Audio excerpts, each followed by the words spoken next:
Hello again, it's Paul Hobra here. Don't know why I keep saying that. Just going to talk to you about a few of the different applicators you can put on to your radial pressure wave, or EPAT. And we're not just talking about like the plastic one or the deep impact head or your standard R15 applicator. We are talking about spine actors, and we're talking about the fascia tools, the peri actors. So I'm going to try and do this super quick. Each of these sets comes with what's called a clutch, and that screws on the end of your device. These are all Storz devices. And if you want to work on the cervical spine, you have a small one like that, which is the small spine actor, number one. You want that to be in contact with the spine. I know this is my forearm, I haven't completely lost it. And at a 45-degree angle, and you want to be at about 2.2 bar pressure and about 14 hertz. And you're going to work either side of the spine, right up there, high up on the neck area. Then, if you're going to work on the thoracics, you go for a slightly larger one. Again, pull down, slot that in, and then you're either side of the thoracic spine. Again, 45-degree angle. And you want to get that sort of indent pressure as you move along. You don't need any of the oil really, in any of the ultrasound gel, to be honest, but I use it because it's a bit kinder on the skin. And then the widest one you can use on the lumbar spine. Again, working away into the spine with a bit of indent pressure. Now, say for example you've got a particularly big, muscly, I don't know, rugby player, American football player, you might be using that one on their thoracic spine as well.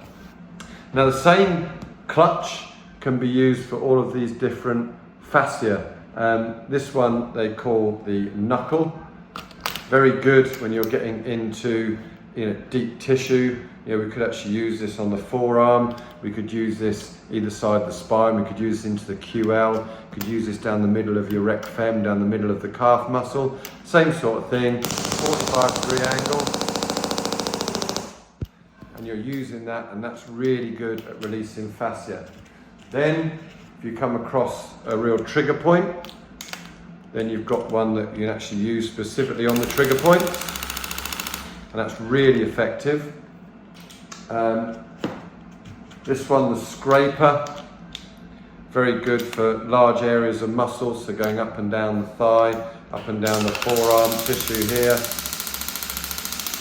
And you can really trap that fascia and move it along. You can almost see that with the skin, what will be happening with the fascia there, so it's really very good. And then this one, the scoop, which was designed specifically for getting kind of under the scapula, if you really want to work into subscapularis, for example.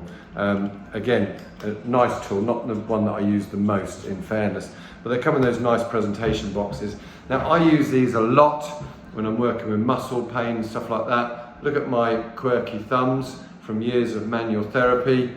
Stick this clutch on, stick in the scraper, my thumbs are being saved, and although you're not producing a shockwave, you're using this device to get stuck into the soft tissue, preparing it before you come at it with the actual standard applicators, the deep impact applicators, or the D20, or even coming onto your focus shockwave, or even using your EMTT beforehand. So there's lots of things out there, and I really recommend.